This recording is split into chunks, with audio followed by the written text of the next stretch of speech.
Welcome to Conscious Curiosities, where we unlock the wisdom of the universe which lies within us. I'm your host, Maria Luz, an astrologer, psychic medium, and hypnotist. Last week, I mentioned that there's a new moon in Sagittarius, and that's happening today, Friday the 19th. And normally, new moons are about planting seeds. In fact, if you are a farmer or someone who gardens, you may read tips in almanacs or things like that to actually plant seeds physically when there is a new moon. But this new moon is not one of those. Instead, I see it as asking us to pause and take stock. And the reason I say that is that the day before the new moon, and remember, the new moon is when the sun and the moon are together in the sky, and we have also the solstice that's coming up 2 days after that on the 21st. And that's when the sun is at 0 degrees Capricorn. And then the days start getting longer. So it is this fulcrum where on one side, the days had been getting shorter. And on the other side of the fulcrum of 0 Capricorn, the days start getting longer. And the I guess it depends where you're listening, but for those of us in the Northern Hemisphere anyway. And that in itself is a pause, right? It's that kind of tipping point. There are also a couple of aspects that are happening, one on either side of the new moon. One is that Saturn makes a square to the sun, or I guess you would say the sun makes a square to Saturn because it's moving faster the day before the new moon. And then the day after, the sun makes a square aspect to Neptune. And those square aspects are when you just are going your own way in a straight line, and then someone just T-bones you from the side. You don't even see it coming. And it leaves you really shaken. And so the sun has just had one of those episodes with Saturn, which is, Saturn is the great teacher. Sagittarius sun is kind of the goof off party boy. And so he's just run into, I guess it's more like the principal. And then sitting on either side of the sun and the moon combo are Venus in Sagittarius, 4 degrees away, and then Mars in Capricorn, 4 degrees away.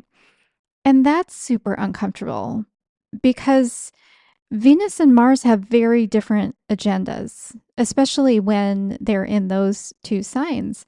Venus is very glittery and life of the party in Sagittarius, and Mars in Capricorn is super serious and on a mission.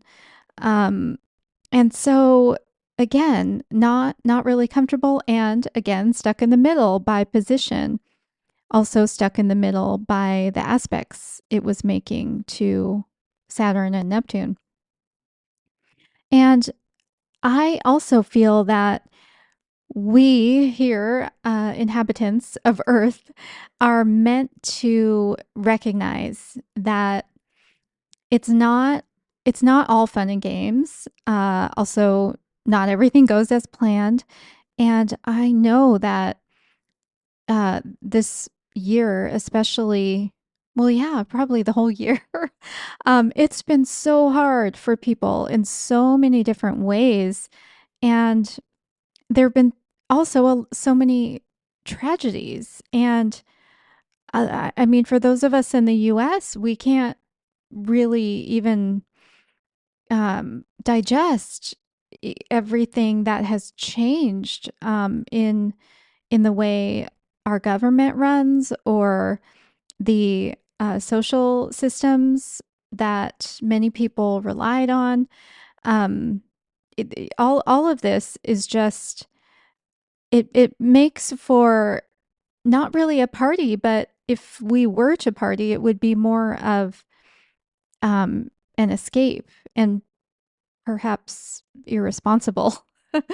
um, and again, I'm not trying to be the fun police. However, I think that um, the other thing that this puts a little capstone on is that Saturn and Neptune, they're finishing up in Pisces. By the time they leave Pisces, they will have visited the very last degree of the zodiac 3 times. And it's an echo of Pluto. Before Pluto moved into Aquarius, it visited the very last degree of Capricorn 5 times. So there's this emphasis on endings. 2025 is a 9 year. That is this endings of various cycles. And I've seen just a lot of people and pets who have passed over the last few months, and also felt endings in my own life where I know that I'm done with some karma. It's been resolved, and I'm sure other people are feeling that as well. So it is a slightly more, well, not slightly more, a lot more somber Sagittarius lunation than we typically have. Um, but doesn't that seem fitting given the times that we're living in? So I will leave you with that thought, and also check my Substack or the show notes because on Saturday I will be participating in a free community event, and it's through the McAllister Academy where I'll be teaching astrology in January. And this free community event is gallery mediumship, and then it's followed by breakout rooms. So I mentioned it last week too, but please do, if you're at all interested. It's totally free, and there's no sales pitch or anything. It's just meant to give us all a space to be in some positive energy together and maybe have a meaningful experience. All right. Have a wonderful weekend.